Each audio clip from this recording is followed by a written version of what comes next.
Assalamualaikum warahmatullahi wabarakatuh. Yang terhormat, Dosen Manajemen Risiko, Ibu Popi Camenia Jamil, yang kami hormati teman-teman kelas manajemen. Puji syukur kehadiran Allah Subhanahu wa Ta'ala yang telah memberikan nikmat yang begitu luar biasa untuk kita semua. Dan tidak lupa juga salawat dan salam kepada Nabi besar kita, Nabi Muhammad SAW. Pada hari ini, kami dari kelompok 11 akan mempresentasikan hasil diskusi kami tentang manajemen risiko prinsip pertama. Sebelumnya, izinkan saya untuk memperkenalkan anggota kelompok 11, yaitu saya sendiri, Mita Oktavia Safitri, Febi Ramayani, Mimin Sumini Oktavia Safitri, Diki S. Perdana, dan Putri Rahayu. Untuk pembahasan pertama akan dipaparkan oleh saya sendiri. Prinsip pertama, resiko ada di mana-mana. Baik individual maupun bisnis hanya mempunyai 3 pilihan ketika sampai pada urusan dengan resiko.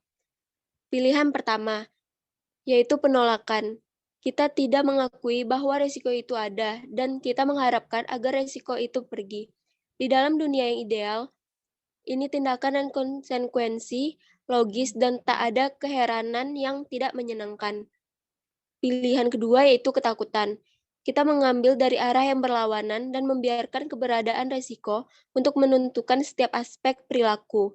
Gemetar, ketakutan di belakang perlindungan asuransi dan derivatif, kita mengharapkan diserap manifestasinya yang paling jelek. Tidak satu pun dari pendekatan ini yang membuat kita dalam posisi mendapat manfaat dari resiko. Pilihan ketiga, yaitu terima keberadaan resiko. Realistis tentang konsekuensinya dan buatkan peta atau atlas tentang cara yang paling baik untuk berurusan dengan resiko. Ini merupakan jalur untuk membuat resiko sebagai sekutu atau kawan daripada musuh. Selama 20 tahun yang lalu, telah terjadi 3 kecenderungan pergeseran pandangan tentang resiko. Yang pertama, resiko bersifat global sebagai bisnis, ekonomi, dan pasar telah menjadi global, begitu juga resiko. Yang kedua, resiko memotong lintas bisnis berbeda-beda dengan waktu-waktu yang sebelumnya. Ketika resiko cenderung berfokus pada sektor, apa yang terjadi dalam suatu sektor terjadi peningkatan yang pengaruhnya melimpah ke sektor lainnya. Yang ketiga, risk berasal secara meningkat dari pasar uang. Ketika perusahaan-perusahaan bersama-sama ke pasar uang untuk meningkatkan utang ekuitasnya dan menjadi peningkat keruwetannya di dalam penggunaan pasar derivatif, mereka juga membuat diri mereka sendiri lebih mudah diserang pada pasar ini. Prinsip manajemen risiko pertama. Risiko kita yang paling besar akan datang dari tempat yang kita sedikit mengharap mereka datang dari dan dalam bentuk yang kita tidak mengantisipasi bahwa mereka akan mengambil. Intisari dari manajemen risiko yang baik adalah mampu mengepalkan tinju ketika berhadapan dengan sesuatu yang tak terduga. Selanjutnya akan dilanjutkan oleh Bang Diki. Prinsip kedua, risiko itu ancaman dan peluang. Kesulitan dengan manajemen risiko ialah bahwa orang melihat suatu sisi atau risiko yang lain dan merespon secara sesuai titik mereka yang melihat sisi jelek dari risiko, yaitu sisi yang membahayakan, baik berargumentasi bahwa risiko itu harus dihindari atau mendorong untuk memproteksi melalui memasang rambu-rambu atau asuransi melawannya. Pada sisi yang lain, mereka yang melihat risiko sebagai menguntungkan dan berargumentasi untuk lebih pengambilan risiko tidak berkurang. Resiko merupakan kombinasi dari dua hal, yaitu hal yang menguntungkan dan hal yang merugikan secara signifikan, dan memerlukan pendekatan yang nuansa. Kalau kita menerima proporsi bahwa kita tidak mempunyai yang satu, resiko yang menguntungkan, tanpa memperhatikan yang lain, resiko yang merugikan, maka kita menjadi lebih realistis tentang bagaimana kita mendekati dan berurusan dengan resiko. Prinsip manajemen risiko kedua. Risiko merupakan campuran dari yang menguntungkan dan merugikan titik manajemen risiko yang baik, bukan tentang pencairan atau penghindaran risiko, dan akan tetapi tentang cara mempertahankan keseimbangan antar keduanya. Selanjutnya prinsip ketiga, we are ambivalent about risk and not always rational about the way we assess or deal with risk. Dengan mengacu pada pendapat bahwa risiko merupakan kombinasi dari bahaya dan peluang yang menguntungkan, kami sebagai manusia sejati telah memutuskan perasaan yang mencampur baur tentang keberadaan risiko. Yang menyulitkan lagi ialah bahwa penghindaran risiko kelihatan bervariasi untuk individu yang sama, tergantung pada cara pilihan disusun, frame, dan lingkungan di mana pilihan dilakukan. Sebagai contoh, seorang individual yang normalnya penghindar risiko bisa menjadi pencari risiko ketika diberi kesempatan untuk membuat uangnya yang hilang pada judi sebelumnya kembali lagi. Prinsip manajemen risiko ketiga. Manajemen risiko suatu usaha keras manusia, human endeavor, dan sistem manajemen risiko is only as good as the people managing it. Baiklah, selanjutnya akan dibacakan oleh Kak Mimin. Baik, terima kasih. Prinsip keempat, tidak semua risiko diciptakan sama.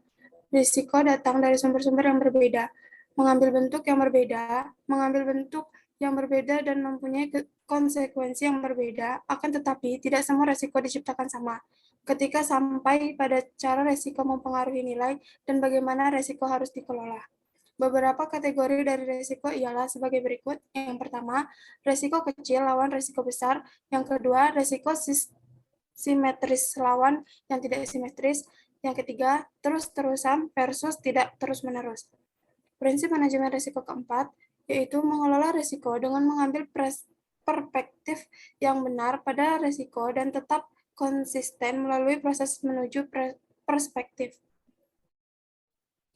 Prinsip kelima, risiko bisa diukur atau risk can be measured. Ada dua kunci untuk mengakses risiko secara baik. Pertama, mutu lebih baik dan informasi lebih tepat waktu tentang risiko ketika risiko-risiko tersebut timbul, sehingga elemen keheranan berkurang. Kedua, alat seperti adjusted risk contrast simulation, scenarios analysis, dan VAR mengubah data mentah menjadi ukuran risiko. Pada keduanya, bisa diargumentasikan bahwa kita sekarang dalam keadaan yang lebih baik daripada generasi sebelumnya.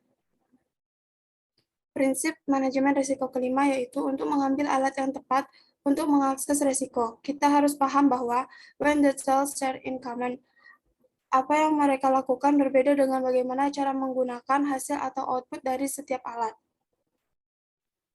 Prinsip keenam, good risk management atau assessment should lead to better decision. Di dalam banyak bisnis, mengakses risiko tidak harus mereka yang membuat keputusan, dan pemisahan ini bisa mengarah ke kesulitan. Untuk asesmen risiko mengarah ke keputusan yang lebih baik, kita perlu melakukan 3 hal, yaitu yang pertama, kalau risiko dinilai dan keputusan dibuat oleh beberapa entitas, setiap orang harus berhati-hati tentang kebutuhan dan preferensi lainnya. Kedua, alat untuk mengakses risiko harus dibangun sekitar risiko yang penting daripada semua risiko. Ketiga, asesmen risiko seharusnya tidak menjadi suatu latihan dalam pengujian hanya untuk risiko yang merugikan saja, meskipun itu mungkin yang membuat pengambilan keputusan sangat khawatir. Prinsip manajemen risiko keenam, yaitu alat untuk mengakses risiko dan output dari asesmen risiko harus dikaitkan dengan proses pengambilan keputusan daripada proses lainnya. Baik, selanjutnya akan dipaparkan oleh Kak Putri. Prinsip ketujuh, the key to good risk management is dealing with risk to avoid, which one to pass strong, and which to exploit. Ada beberapa risiko yang bisa mengurangi atau mengeliminasi melalui operasi yang normal, tanpa biaya untuk melindungi risiko lainnya yang sangat mahal. Untuk melindungi, untuk risiko ini, pilihan ini menjadi reward khusus untuk perusahaan yang menjalankan perdagangan umum sebab mereka harus membandingkan biaya oleh karena sebagai perusahaan akan menghadapi biaya yang dihadapi oleh investor dalam perusahaan mereka untuk mengeliminasi risiko yang sama.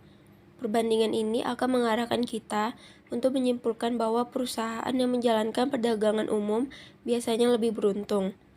Meskipun begitu, untuk beberapa risiko perusahaan dalam posisi yang lebih baik daripada investornya dalam mengakses dan melindungi risiko. Prinsip manajemen risiko ketujuh. memberikan perlindungan pada risiko, penentuan risiko mana yang harus dilindungi, mana yang tidak harus dilindungi, dan mana yang harus diambil manfaatnya, itu merupakan kunci sukses manajemen risiko. Prinsip ke-8, the payoff to better risk management is higher value. Manajemen risiko yang baik akan meningkatkan nilai, sedangkan yang jelek dapat merusak nilai. Sekarang tentang suatu harga saham yang lebih tinggi. Benarlah kenyataan bahwa dalam suatu pasar yang efisien, harga saham dan nilai ekuitas bergerak bergandengan dengan tangan, akan tetapi ada dua masalah. Pertama ialah bahwa dalam suatu pasar yang tidak efisien, di mana investor mungkin berfokus pada jangka pendek atau pada variabel yang salah, mungkin suatu pasar yang positif merespon pada keputusan manajemen risiko yang jelek. Kedua ialah bahwa nilai bisnis meliputi nilai ekuitasnya dan pemegang klaim dalam perusahaan. Keputusan yang terkait dengan risiko sering mengubah keseimbangan antara debt and equity dan kadang-kadang bisa membuat pemegang saham better off pada pengeluaran pihak pemberi pinjam. Jadi fokusnya harus pada nilai bisnis in its entirety daripada hanya equity investor. Prinsip manajemen risiko ke-8. Mengelola risiko secara benar, kita harus memahami pengikut atau levers yang menentukan nilai suatu bisnis. Prinsip ke-9.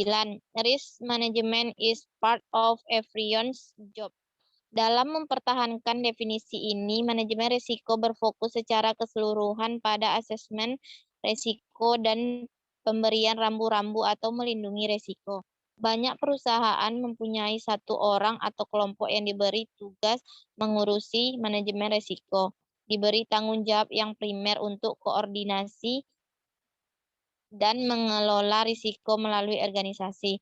Meskipun memerlukan suatu kelompok yang dipusatkan mengagregasikan risiko-risiko ini dan melihat pada portofolio, pengambilan keputusan individual harus berhati-hati tentang bagaimana keputusan mereka memainkan perannya dalam the big picture.